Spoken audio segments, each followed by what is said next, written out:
Hello friends, मैं अपने YouTube channel bio brilliant master में आपका स्वागत करती हूँ। जूलॉजी बॉटनी डिक्शनरी का जो नेक्स्ट पार्ट है उसे मैं लाई हूँ, तो स्टार्ट करते हैं। आज का जो वीडियो है ये 8वां वीडियो है। इससे पहले मैंने 7 वीडियो अपलोड कर दिए हैं, तो आज का वीडियो स्टार्ट करते हैं। आज का जो सबसे पहला जो शब्द है वो है ऑक्सीटोसिन। ऑक्सीटोसिन क्या है? तो पश्च पिट्यूटरी द्वारा मुक्त हार्मोन्स जो गर्भाशय में संकुचन प्रेरित करता है, यानी कि जो पोस्टीरियर जो पिट्यूटरी होता है, ये क्या है? एक पिट्यूटरी का डायग्राम है। इसमें जो पश्च पिट्यूटरी होता है उसमें से क्या होता है, यह हार्मोन जो है ऑक्सीटोसिन जो है वो सिक्रीट होता है। और ये क्या फंक्शन करता है? गर्भाशय संकुचन को प्रेरित करता है, यानी कि गर्भाशय संकुचन को प्रेरित करता है और मिल्क इंजेक्शन को ये क्या करता है? उत्प्रेरित करता है। जो पिट्यूटरी पोस्टीरियर जो पार्ट है वहाँ से 2 हार्मोन जो है वो सिक्रीट होता है। एक क्या है? एक तो ऑक्सीटोसिन है और दूसरा है जो ADH होता है। ये हार्मोन एंटी डाययूरेटिक हार्मोन जो कि जो पोस्टीरियर पिट्यूटरी होता है वहाँ से सिक्रीट होता है। इसे समझते हैं। यहाँ पे डायग्राम के थ्रू हम देख सकते हैं ये क्या है। एक जो पिट्यूटरी ग्लैंड है उसका ये क्या है? डायग्राम है, जहाँ से जो 2 हार्मोन्स क्या होता है? सिक्रीट होता है। एक क्या है? ADH है और दूसरा क्या है? ऑक्सीटोसिन। जो ऑक्सीटोसिन है वो क्या करता है? गर्भाशय को संकुचित करता है। जब बेबी बर्थ होता है उस समय गर्भाशय को ये क्या करता है? सिस्टोल और डायस्टोल करता है, यानी कि संकुचित करता है, जिससे कि बेबी जो है बाहर आता है। और सेकेंड में मिल्क सिक्रेशन को ये क्या करता है? उत्तेजित करता है। और ये जो ADH हार्मोन जो है वो किडनी से संबंधित है।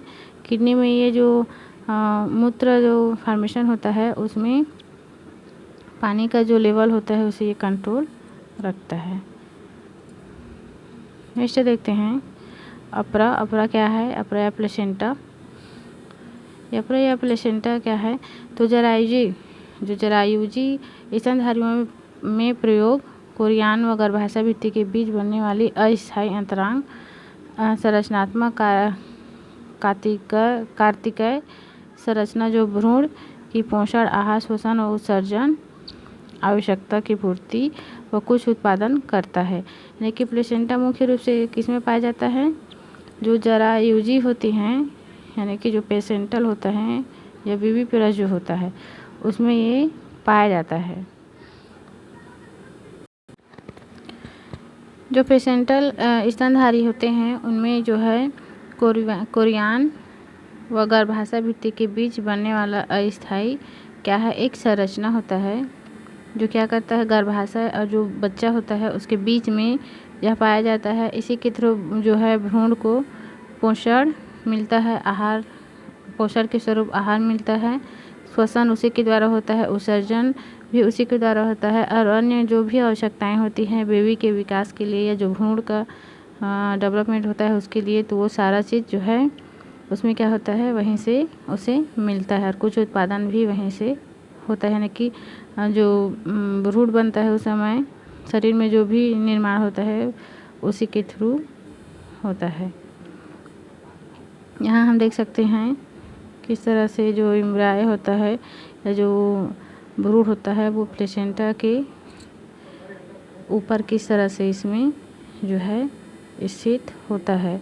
इसी में जब से भ्रूण होता है, भ्रूण से बेबी बर्थ तक उसी में क्या होता है? जो भ्रूण होता है या जो बेबी होता है उसी के अंदर ये यहाँ से रहता है। इसी में इसे खाना मिलता है, आहार जो है श्वसन भी इसी के द्वारा होता है, और जो है विसर्जन भी इसी के द्वारा होता है, क्योंकि इसमें जो धमनी और शिरा होता है दोनों बेबी के नाभि से जुड़े होते हैं, वहीं से उत्सर्जन की क्रिया भी होती है।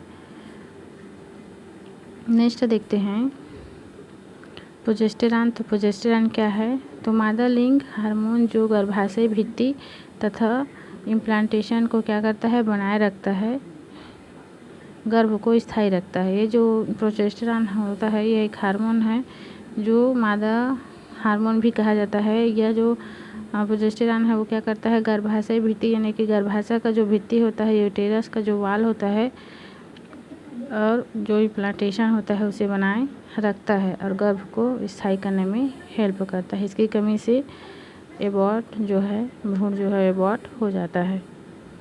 यहाँ देखते हैं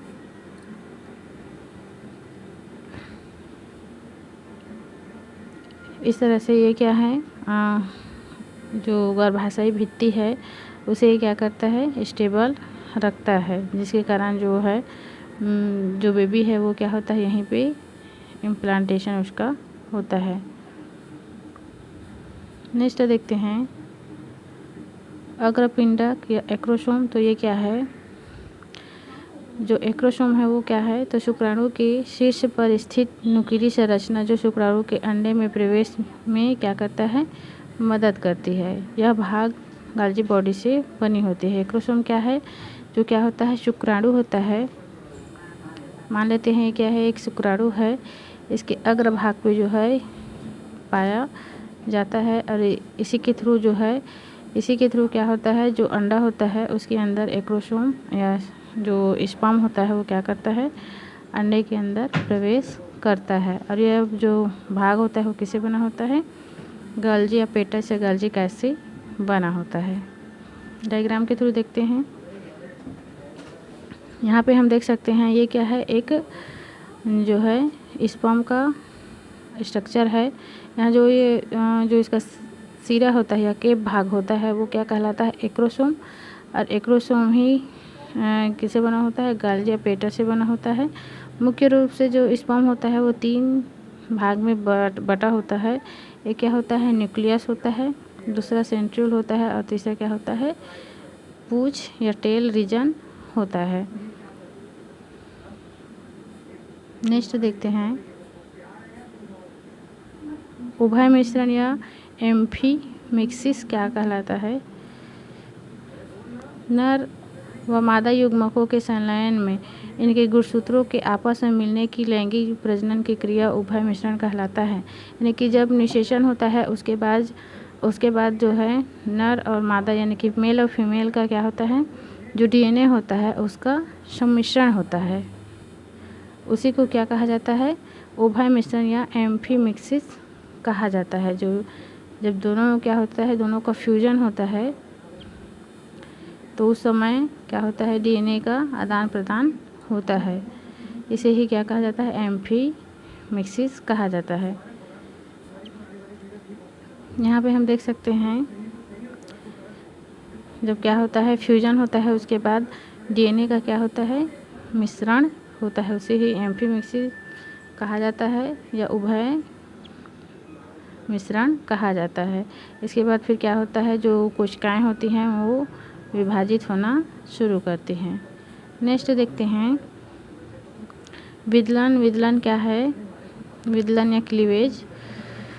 तो युग्म जनन में होने वाली समसूत्री विभाजन जो संतति कोशिकाओं ब्लास्टोमियस की संख्या को बढ़ाते हैं मगर आकार नहीं। ब्लास्टुला अवस्था में युग्म जनन या युग्मनज के विदलन से ही बनती है। यानी कि जो युग्मनज जो होता है वो समसूत्री विभाजन करती है, उस समय क्या होता है, जो कोशिका का आकार होता है वो नहीं बढ़ता है, लेकिन जो इसके अंदर जो क्या होता है, जो कोशिकाएं होती हैं जो युग्मनज के अंदर जो कोशिकाएं होती हैं वो क्या होता है, अंदर में ही क्या करता है, विभाजन इस तरह से करते रहता है, तो उसे ही क्या कहा जाता है, विदलन कहा जाता है। इसी विभाजन के वजह से क्या होता है, ब्लास्टोमियर या ब्लास्टोसिल जो है बनता है। यानी कि जो कोशिकाएं जो हैं विभाजित होती हैं, इन कोशिकाओं को क्या कहा जाता है, एक कोशिकाओं को ब्लास्टोमियर कहा जाता है। जब यही कोशिकाएं बहुत सारा क्या हो जाती हैं, विभाजित हो जाती हैं और एक क्या होता है, एक गुहा का निर्माण करती हैं, उसे क्या कहा जाता है, ब्लास्टोसिल कहा जाता है। ये जो ब्लास्टुला अवस्था है युग्मनज के विदलन से ही होता है। यानी कि जो युग्मनज जो होता है उसकी जो कोशिकाएं हैं वो बार बार विभाजित होती हैं, इसी के कारण जो है ब्लास्टुला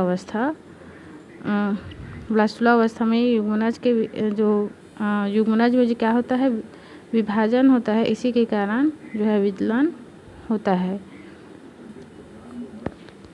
यहाँ देख सकते हैं डायग्राम के थ्रू, ये क्या है, एक युग्मनज है। यहाँ पे क्लीवेज हुआ, यानी कि ये जो कोशिका है वो 2 भागों में बटी, फिर ये 4 भागों में 4 से 8 इस तरह से क्या होता है इसका जो है विभाजन होता है, लेकिन जो आकार होता है वो सेम ही रहता है। इस विभाजन के थ्रू ही क्या होता है जो डर्म्स होते हैं उसका भी क्या होता है निर्माण होता है। नेक्स्ट देखते हैं कोरक पुट्टी या ब्लास्टोसिस्ट। अभी जो मैं बता रही थी कि जो है कोशिकाओं के विभाजन होने से क्या होता है गुहा का निर्माण होता है, वो क्या कहलाता है जो है ब्लास्टोसिल कहलाता है। तो ब्लास्टोसिस्ट क्या है, एक स्तरीय कोशिकाओं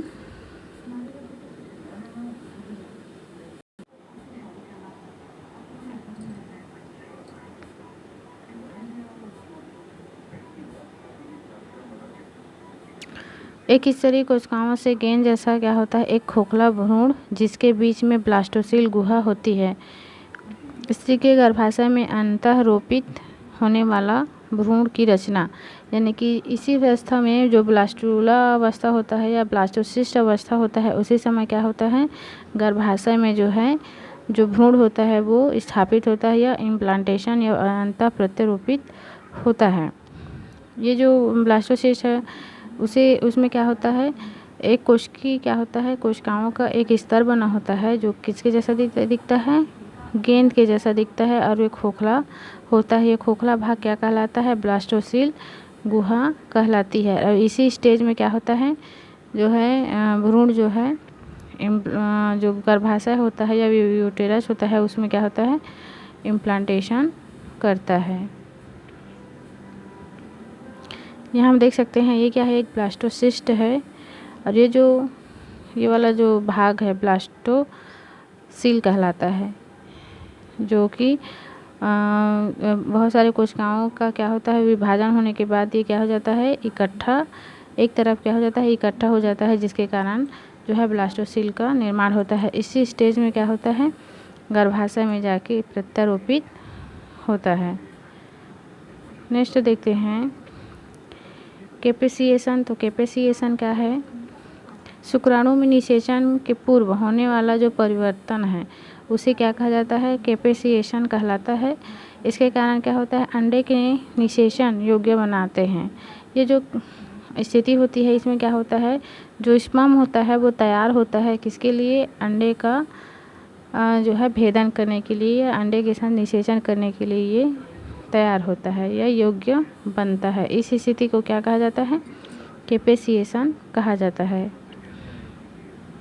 यहाँ पे हम देख सकते हैं इसका विभिन्न स्टेज है, जिसमें कि जो है किस तरह से जो स्पर्म है वो क्या हो रहा है कैपेसिएट हो रहा है। यहाँ पे देख सकते हैं हम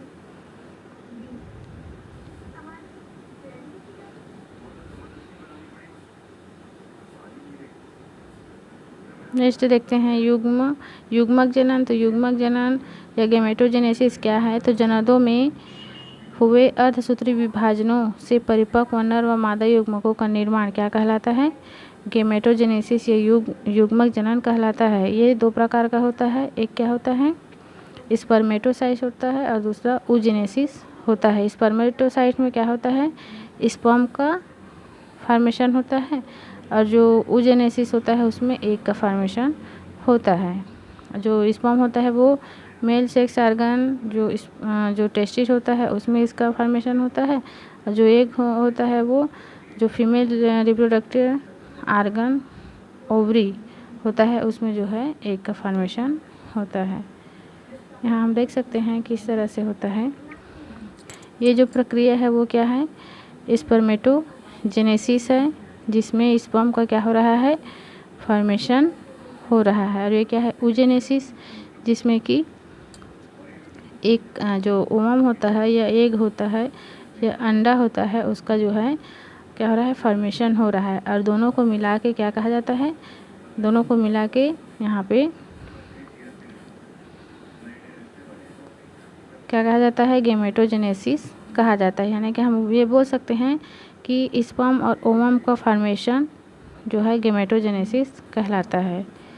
नेक्स्ट देखते हैं कार्पस ल्यूटियम। ये क्या होता है, अंडोत्सर्ग के बाद यानी कि ओवुलेशन के बाद शेष बची अंडाशय में ग्राफी पुटक यानी कि जिसमें अंडा रहता है, अंडे का जो थैली होता है वही क्या कहलाता है, कार्पस ल्यूटियम कहलाता है।